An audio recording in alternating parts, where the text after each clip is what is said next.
All right, y'all. We back.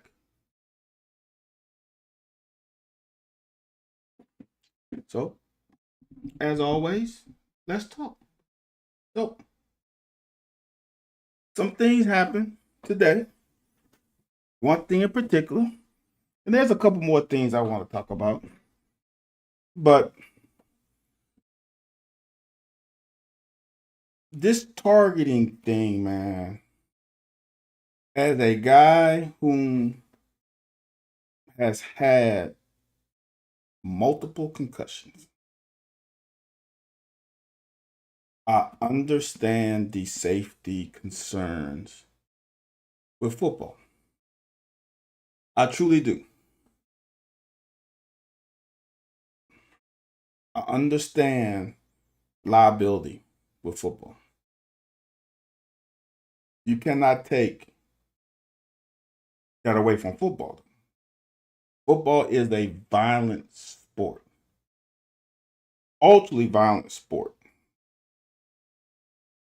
If you want to take that out of it, you have to change the entire game. Now, here's my issue. I am an engineer, mechanical engineer by trade. I know biomechanics enough. Jordan Turner don't join a lot. What's the smarter playing, Cutter or Pay Porter guy? Jordan, I don't know. Depends on who you can get. I think you go with Cutter and build an O line. So biomechanically, football wants to put tackling in a vacuum. Tons of talent out there, Jordan, but who would want to come to Kentucky if we can't pay them enough money?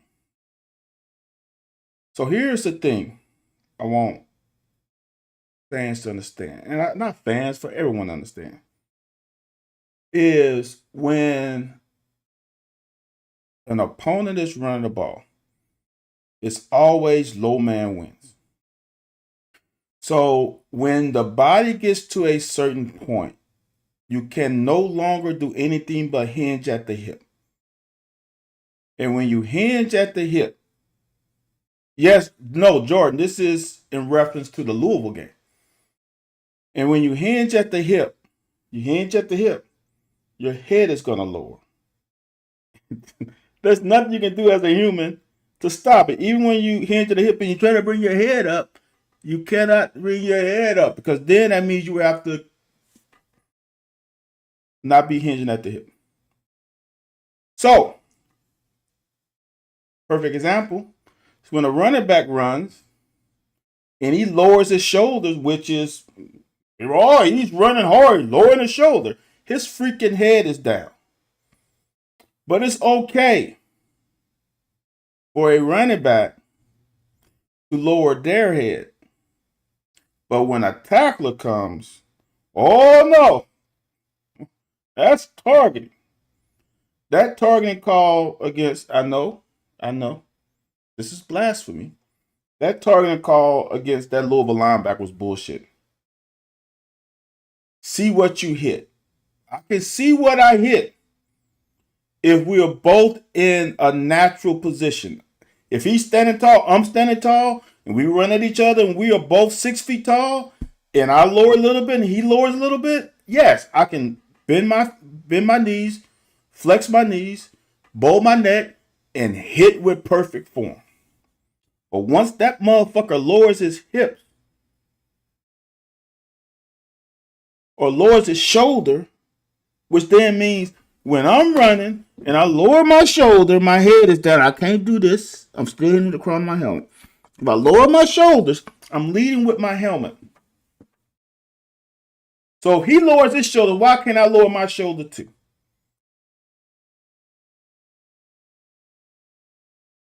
And for people to get called for targeting on that is bullshit. Now, here is where I agree with targeting. Back in the day, no matter if the ball was caught or not, you was gonna get your head taken off. Now, that probably is not the right thing to do. I understand that's not the right thing to do. So that is targeting. If you leave the ground and propel yourself into things with your head down, that's targeting. Because if you jump, you can definitely jump with your head up. That's targeting. But if both our feet are on the ground and that offensive player lowers his center of gravity, targeting should be erased. Once the running back or once the ball carrier lowers their center of gravity, which just means they either lower their shoulder, not just brace themselves, but they lower their shoulder, they hinge at the hips. Targeting should be out. Because if you really think about it, there's targeting on almost every play. I might not hit them with the crown of my helmet, but if I am taking a receiver legs out or running back legs out, 90% of the time my head is down and I'm leading with my shoulder to hit him at his thigh. That is targeting. By the rule of the book, that's targeting. I'm not seeing what I hit. Head is down, but that's not called. Because I think we all know that that's not humanly possible. So I'm freaking sick and tired, man, of defensive players getting consistently called for this targeting thing when there's not a defensive receiver or runner, there's not a defensive quarterback, no one is defenseless. It's just a run-the-mill tackle in the hole. Now, it's crazy that they called it in this game, the Louisville game today, when I've seen that fucking tackle almost, you can call that tackle every other play. The targeting thing needs to be looked at again, and some changes needs to be made. Because some of this stuff is just run-of-the-mill football plays. If you don't want it in the game, change the fucking game. Brandon said, I think it should only be called when the receiver is actually making a catch. When the catch is made, it's fair game. I don't mind that to a point, but here's the thing, Brandon, that I don't like about that, just from an old guy, is that now you eliminate the advantage that a defensive team has in a passing game. The passing game has created these RPOs, which is almost impossible to stop. The passing game has gotten more sophisticated. But one thing we had on defense that was an advantage for us is the fear. Now there's no fear factor. Now guys just come across the middle like it's fucking like they on the Sunday stroll. We need something as a defense to at least strike a little fear. Go watch some of Kirby Joseph. I'm just saying, y'all. I'm not saying. I'm just saying. I'm just saying this. I know from a biomechanical standpoint, some things are going to be targeting just because. Like the human body cannot do some of the things that they're asking defensive players to do, so they can so they can adhere to see what you like the damn hit I just saw right now. That though, if you're watching the Ohio University UNLV game, that safety just head was down. But it's impossible for his head not to be down. Like, it's just impossible. In that situation, it's impossible. Brandon definitely had used to hear footsteps, no doubt about it. I'm saying targeting that leg should be enforced as well. See, but Jordan, I just saw one. They don't do it. So I don't know, man. Here's the thing. Here's a bad thing for me, maybe as an old guy that played in the 90s. See, when they took away the hitting up high, Jordan, is when you get guys who have to go low. Because if I can't hit them up high because I'm going to get a targeting call, where else can I hit them? Especially on bigger guys, I'm going to go low. So now that has increased leg injuries for example, to like tight ends. Tight ends are good. As a guy who has hit a lot of tight ends and been knocked out, because I went high. If you're gonna hit a tight end, you gotta hit him before he turns around. If he turns around, you gotta go thigh pass. That's the best you can do. And if you go thigh pass and he moves or he jumps, you're gonna hit the knee. The game has come to that. Like back in the day, you just go up there and hit him high, maybe go, and then that'll be targeting. That'll be helmet to helmet. You can't launch anymore. Like, which to me is fair. I totally get that. I'm not saying that, but what I'm saying is that if you're going to eliminate some of the things, you're going to create more lower leg injuries because people are going to go low. That's all they can do. So, that that right there. How much time? I'm at 11. That right there bothers me. I'm a transition to this. As good as the helmets are now, it's actually allow you to use your head more. See, I'm gonna be honest with y'all. This helmet thing, as a guy whom has had 4 concussions, the helmet has nothing to do with it. I mean, your brain is gonna move regardless, no matter if you have it. The helmet doesn't regulate the movement of your brain inside your skull. It's really just that simple. What the helmet can do is help with some of those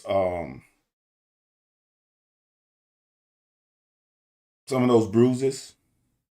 I don't know if you've seen a guy who a linebacker to have that weird discoloration on their forehead, or they get cut because of helmet, like those kind of things. But concussions are not all that stuff. Now I've done some. I read on the Q collar, maybe that it has some theory behind it, but I'm not sure that helps either.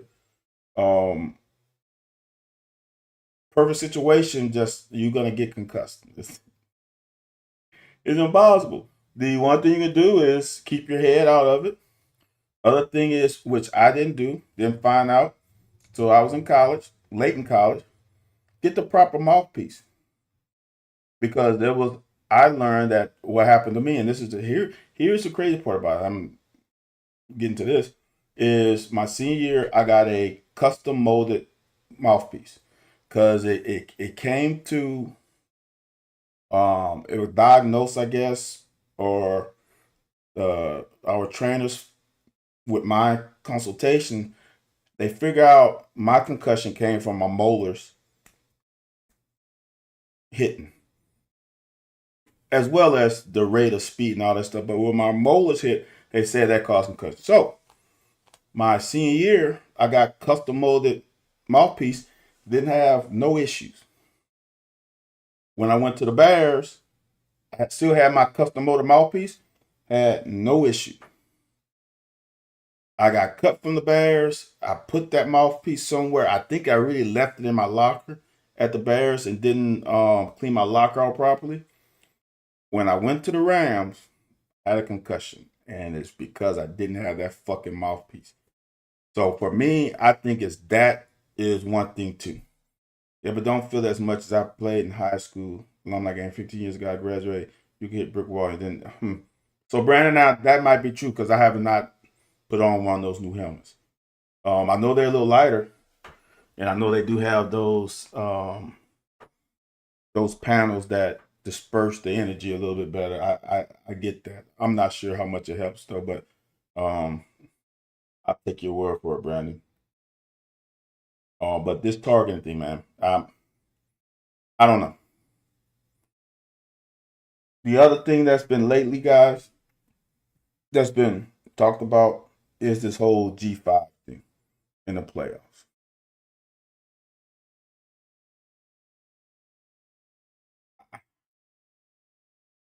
I don't see how you can rectify this G5 thing. Because here's the thing, in my opinion, is it's not the G5 fault, it's the P4 fault. It's the power conference's fault. Here's the thing. If the ACC would have gotten out of division and put the two best teams in the playoffs. I mean, in that championship game, they might have gotten two teams in. Think about this: if the ACC plays Miami and Virginia, they probably get two teams in. But since they went with a division, had Duke go in, and then Duke beats Virginia, now they can't get in either. If they went with the best two teams, I truly believe Miami and Virginia would have got in. Now Notre Dame has no foot to stand on. Notre Dame lost to Miami. Same way Vandy has no foot to stand on because Vandy lost to Alabama. And the only team, in my opinion, that has a foot to stand on is BYU. So, with Duke losing, that allowed JMU to get it. That had nothing to do with JMU. That had everything to do with that damn ACC conference. Everything to do with the ACC conference. The Big 12 could have potentially got BYU in. So, for me, I don't see how you don't let a G5 team get in. Here's why I go to this. And that's right, Jordan. No, they ain't got John a fucking conference. Here's why, y'all. It ain't because their budget is lower. It isn't because of they are a G5. It's because of this. I've said this for Kentucky for 20 years. Everybody, not everybody, because they're not. I hear a lot that from Kentucky fans. We need a better. Why do we play all these MAC teams? Why we don't have a bigger non-conference opener or somebody else to play for game one or whatever? And I keep saying this. Scheduling takes two people or two teams. It takes two teams to schedule. We could want to play down Oregon every year, but Oregon has to want to play us. The same thing that we realized, whatever with the scheduling for next year, the whole Notre Dame USC. All it takes is one team to say nah. So now I want you to understand. We're Kentucky. We're not ranked. I don't know. Have we ever been ranked in the top 10 before season? So if you are Oregon, if you are USC, if you are Michigan, you are Ohio State, if you are Miami, like go on and on. If you play Kentucky, which is a bottom third team in the conference, let's just be real. Or you want to go half? We're a bottom half team in the conference. If I'm one of those big teams and game one I lose to you, that drops me. If I beat you, I get nothing from it. Now, if I'm one of those big teams and I lose to Georgia, it hurts a little bit. But if I'm like a number 9 team, I might drop 2 spots depending on how the teams behind me fare out that week. So, if you're an AD at one of these other schools and you're trying to create a schedule and you're in one of these weaker conferences and you want to play a good SEC or Big Ten team, we are not high on your list. Have you seen South Carolina? Have you seen Missouri? Have you seen Vanderbilt? Have you seen who else? Any of those teams play a big game one or whenever in the season game, unless it's a rival? South Carolina plays Clemson. Like, let's be real. Like, people schedule tough games so they can see where they are and it doesn't affect them in the rankings.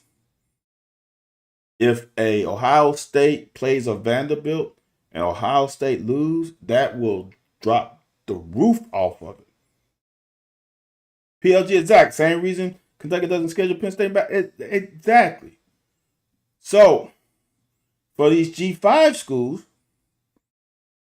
We have seen Michigan lose to a G5 school. We have seen Notre Dame lose to a G5 school. We have seen multiple teams lose to G5 schools during the season. Shit, when I was coming up, Southern Miss was the school I wanted to go to. Well, the school I was actually recruited to and was going to sign to. Other reasons didn't happen. They didn't have a mechanical engineering department. But they was giving SEC hell. So how is a G5 school going to make a schedule that compares with P4 schools without P4 schools scheduling G5 schools? The good G5 schools. The ones that can really potentially beat them. Like, that's the problem. Now I can also go back to the Power 4 schools, and they don't know when a G5 school is going to be good. They can schedule the James Madisons, they can schedule the Tulanes, they can schedule the Louisiana Lafayette when they was hitting on all cylinders. They can schedule some of these teams, but when you schedule your games out 2 years from now, maybe they're not as good as they were when you set the schedule. So for me, I don't think you should let two G5 schools in. I believe that the best G5 school, the highest ranked G5 school, should be allowed to play. We act like, if we've been honest, I know this year Indiana's in it, but we've been honest, truly honest. The same fucking teams win the national championship every fucking year. It's for a reason. I mean, you get a team like what TCU was in the finals a few years, Washington, but for the majority of the time, it's the same fucking schools that are truly competing for a national championship. If we're being honest. So people saying Notre Dame should have been in, like I'm saying maybe BYU should have been in, then maybe Vanderbilt should have been in. Let's be honest. It's the same thing in basketball. The same 5 to 10 teams win basketball every year. So let one of the G5 schools in. If y'all really believe that the team that the G5 is omitting is going to really win the national championship, come on. I highly doubt it. Do you really think Notre Dame is going to win the national championship? I know they was in the finals last year, but this team is not that team. Do you really think BYU is going to win the national championship? Even though I think BYU probably should have been in, probably not. I think Vandy had a chance because of Diego, but that defense is not good. That defense is not good enough to win a national championship. That talent level on the offense is not good enough to win the extra 3 games. They couldn't beat Bama. They couldn't beat Texas. So I'm just saying. All right, I got some questions that was asked on the top. Let me get back to them. Only way G5 can get in is a 24 team. If we go 20, I'm gonna just say this, y'all. I can't ever see it getting to 24. If they go to 24, they're gonna have to omit conference championship games. The conferences make too much fucking money off the conference championship games. I don't see conference championship games going away anytime soon. So you get to 24 teams, that's too many fucking games. You going beyond the damn NFL slate of games. That ain't gonna happen. All right, 24 games ain't happening. 24 teams is not happening. Basketball is a little different than football. Small sample size for football. How do you feel about the upcoming men's basketball schedule? I'm going to say it again. Are we going to be healthy? If we're healthy, I like our shot. I like for us to probably finish in top 3 in conference. But we got to have Low and JQ playing every game. You can't have Low getting hurt, not playing an entire game. Like those things can happen. But if we are healthy, I think we can finish top 3 in the conference. Ray Davis needs more runs on the regular. Um, just look who Ray Davis is playing. They behind. I mean, that's of course you can give him some more runs, but are you going to take Cook out? I don't know. Um, I'm not a homer after my guys leave Lexington. G5 school can compete in a 2014 playoff, not a 12 or less. I disagree. If a G5 wins one, maybe 2 games in the 2014 playoff, that's a big success. FCS been doing it. Here's the thing, Jordan, with the G5 and FCS. So there's a reason why these teams are leaving FCS to jump to D1. There's a reason. So it's not the same. FCS, the level of competition week in and week out is not as tough. You don't have the bowl game. I think do they not play one less game? But whatever. Even at the end of the day, I think they still play like 15 games, maybe 16, 15, I think. With a conference championship game, which I think is unfair. If it's like these teams that don't make it a conference championship and still get to play in the playoff, that's one less game on the body of their players. That's a big difference. That's one less game preparation week. They get one more week to rest their body. That is a big thing. Let's say you get not only you don't play the conference championship game, but you also get a bye. That's 2 weeks. I don't think it's fair. Let's just do an SEC tournament football and be done. Brandon, that's fair. Oh, what year you played? Boondock, I played 93 to 96. 96 was my last football season. If you want to call it, really 93 to spring of 97. But football season was 93, 94, 95, and 96. Can we bring back the computer ranking too much? Look, Jackson, no one's ever satisfied. No one's ever satisfied. When we had the computers doing it, that was a problem. Then when you use the human eye, it's a problem. It will never solve all the problems. Someone's gonna always be upset with the number. Even if you go 24, someone's gonna be left out. There's gonna be a team that's 20, 22, 23, 24 gonna be why didn't you let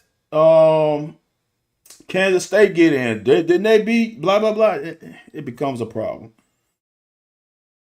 So what's your solution for the G5 situation? One G5 team should make it. The best G5 team should make it. If you take out the 12th best team in the Power 4, they're not going to win a tournament.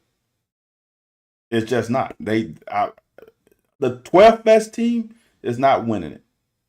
I'm just being honest. Notre Dame was not winning this tournament. Did we just screw the G5? No.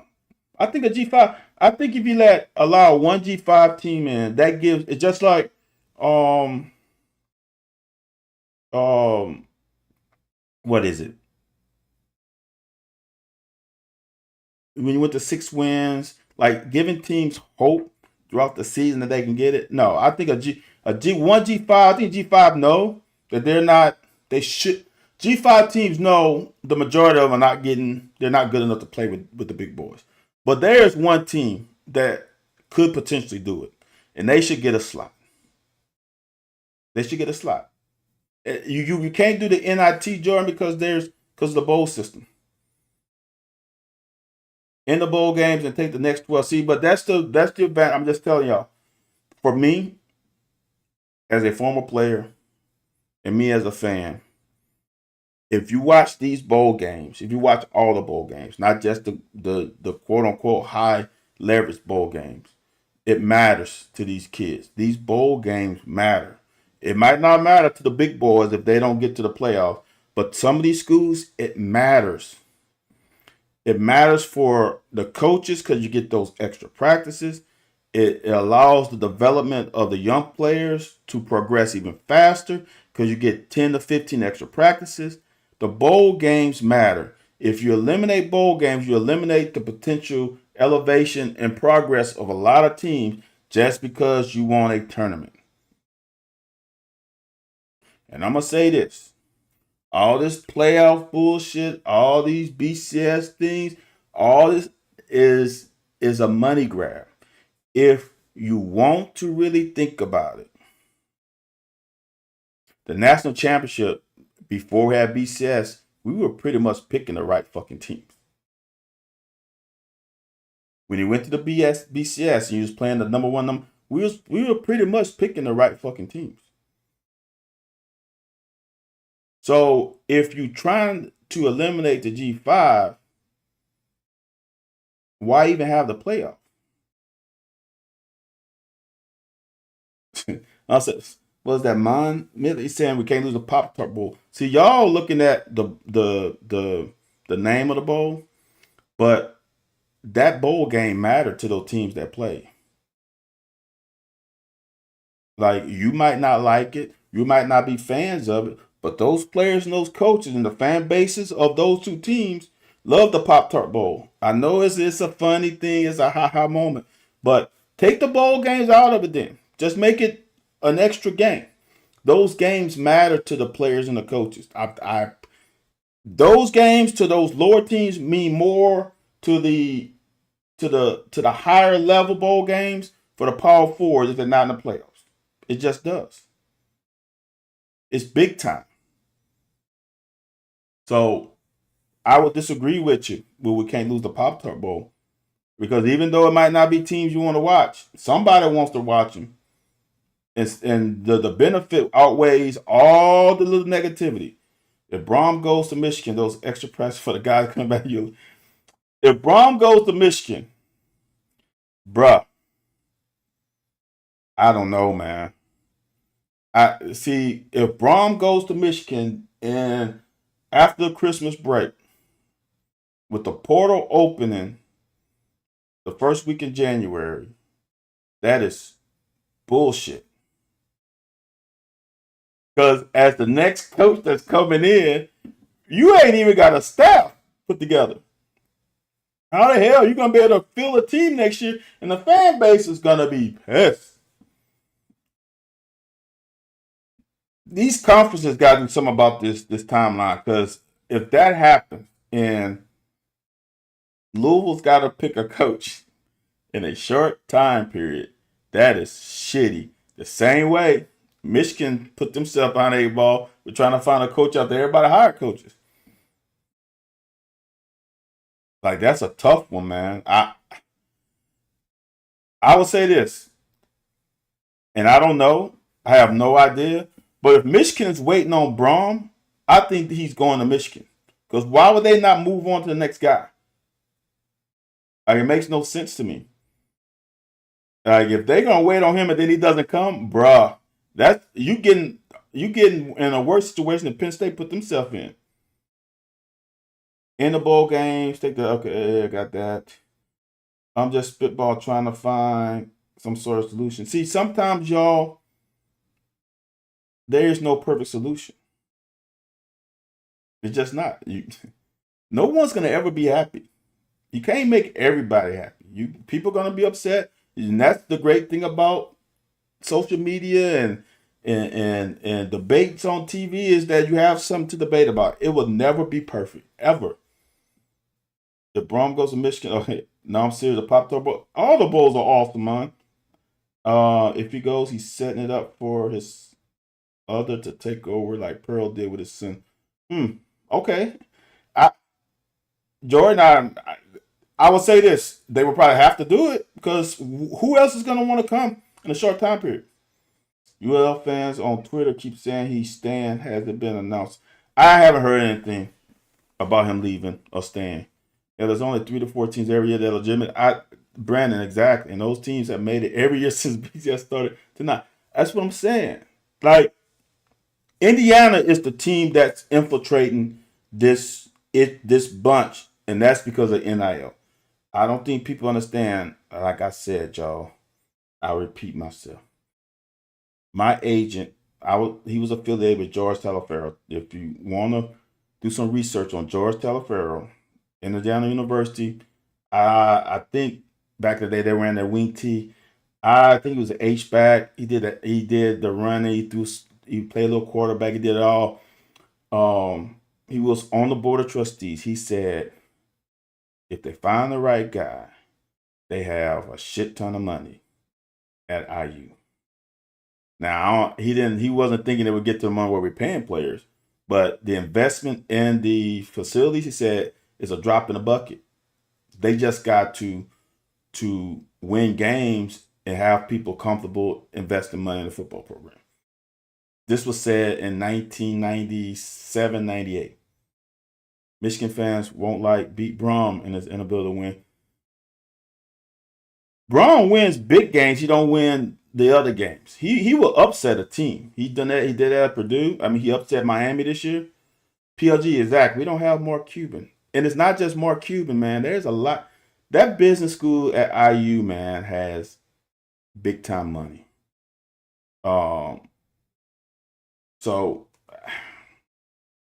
I've been saying this, y'all, that we in Kentucky, like, people want to find reasons why we can't get players because, we University of Kentucky and we should be able to get any player we want in basketball.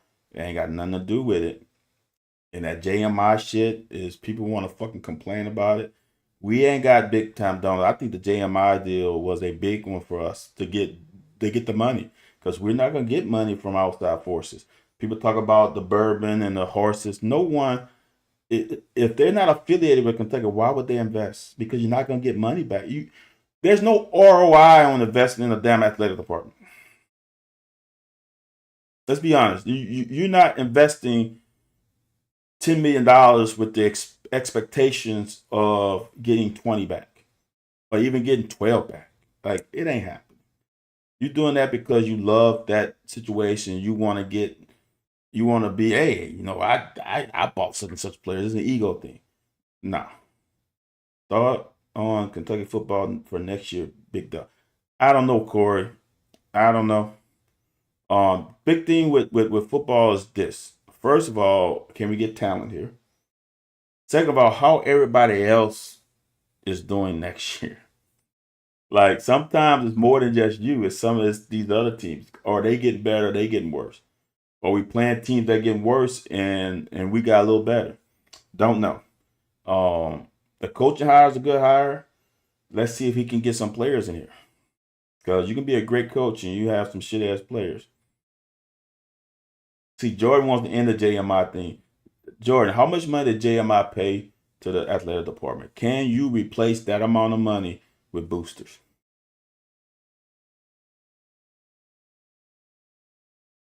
That's it. Who else just did that? Did Utah just do that? Did Utah sell their? Somebody else did this. I can't remember who did it. I think it was Utah. That sounds familiar.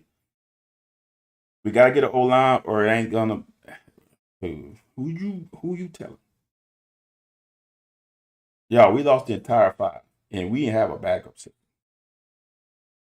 Big Stu does good work, but he does better. PLG, I'm telling you, man. Now, he has developed some guys, but some guys with some high end talent too. Dude. This ain't high school. You need some guys with some ability. We'll see. I got one more. What time? We're at 40. I got one thing. I want, because y'all, I'm big because I do have some young kids that watch, and I want to play this clip because I'm telling you, I am big on practice.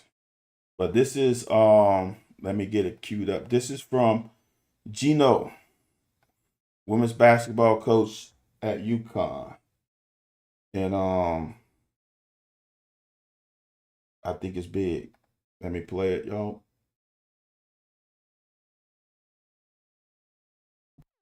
Do you really think that if we practice a certain way every day, and it's here, that when we get to the Final Four, we're going to play here. You're hoping we get lucky then. But if we practice here every day, and when we get to the Final Four, it's going to drop. There's no way you can practice at peak or play at peak performance under that kind of pressure. It's not possible. So you'll drop. But where we'll drop is still at a higher level than everybody else, provided we practice at that level, train at that level every day.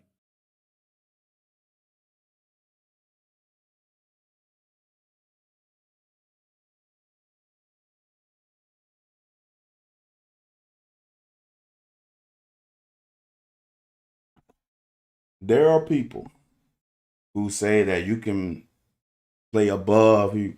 It's not true. It's impossible, y'all. And I implore young guys to practice better, to get better practice habits. Getting better practice habits is so important to teams. And it bothers me when guys go half-ass in practice, because they are either trying to save themselves for what? If you don't do it in practice, you're not gonna do it in the game 100% of the time. I mean, Nick Saban says you don't rise to the occasion, you fall to your practice. You don't rise to the occasion, you fall to your practice. You fall to the standard you created in practice. Like all those guys you see with high motors. What's the guy's name? I played with a guy at the Bears. Fucking insane motor. Like, I mean, insane. The way he played is the way he practiced. And it pissed some people off because he went 100 miles an hour in practice. And when you get to the NFL, you get these 10, 12-year vets. He pissing people off, but it's like, dude, that's how he plays. He's not trying to embarrass you because he does it on Saturday. If you drop interception in practice, you're going to drop them in the game. If you go half-ass on the play that's away from you as a corner, and your job is to tackle them at the 5-yard line, when it happens in the game, you ain't gonna. The body remembers. It's muscle memory. You might run too late because you're gonna think about, oh shit, I gotta run. But the natural instinct is not gonna be to go get them. So I implore young kids, if you're a high school player, more important, if you're a middle school player, create the habit so when you call upon your body to do something extraordinary, it doesn't shock the system because you do it in practice. Now, I'm going to say this. No one's perfect. You're going to have bad days. You might have bad plays. You might not, but in the grand scheme of things, if you carry that mantra with you, it's going to be more beneficial than you will ever think, because it just becomes second nature. You watch these guys on the football field where it's like they chase down plays, or for example, defensive backs, they punch balls out like Peanut Tillman. Peanut Tillman did that all the time. That wasn't just a game thing. And here's the great thing about the Peanut Tillman punch is that not only does it make him better, it makes the running back better too. It makes your teammates better. Because now they cognizant of and they think about, oh, I got to put two hands on. Peanut's coming. I got to protect it. Now, if you do it for Peanut every play, you're going to do it in the game all the time, because that's just second nature.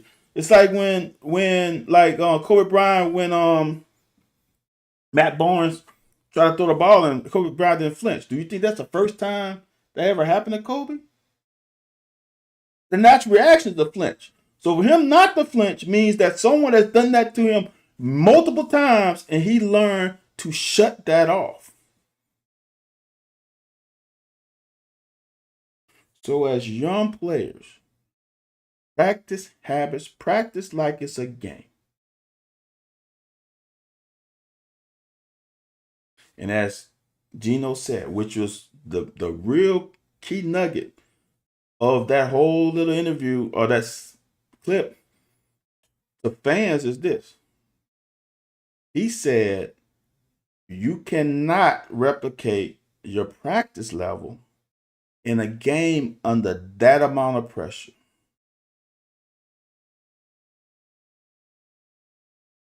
So a lot of people, like the women's basketball team, I've seen some people that it was their first time watching volleyball and said, oh, those ladies choked.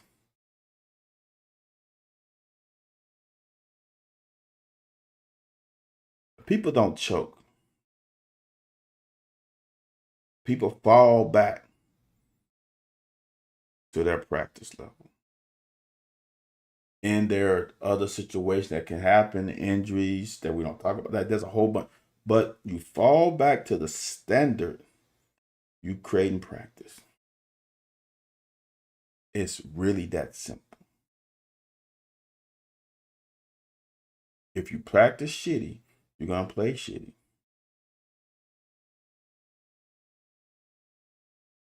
In college and the next level, college and professional, man, with this, I want kids to understand. You don't get a chance to be a gamer. You just don't ever get that opportunity because you might not ever play because the coaches don't trust you to do what you're coached to do in a game when you don't do it in practice. All right, y'all. Like, comment, subscribe. If you're on the TikToks, same. What is it? My at VStyle17 is on TikTok and Twitter. Go follow your boy on those. Go follow me on Driving with Styles on YouTube. If you're on YouTube, go follow me on TikTok and Twitter at VStyle17. I appreciate y'all joining and listening to me ramble. And I'll see y'all tomorrow. I might go a little earlier tomorrow. I don't know. But I think I'm going to find a way to get in tomorrow. I have old kids. And it ain't like when they were younger. So I'm probably going to get on tomorrow again. If I don't get on tomorrow, which I think I will, Merry Christmas to all. And I'll see y'all on the backside of Christmas if I don't broadcast tomorrow. Again, like, comment, subscribe, share. Bring a friend. Bring 2 friends. Bring 6, 7, 8, 9, 10 friends. Follow your boy on all social media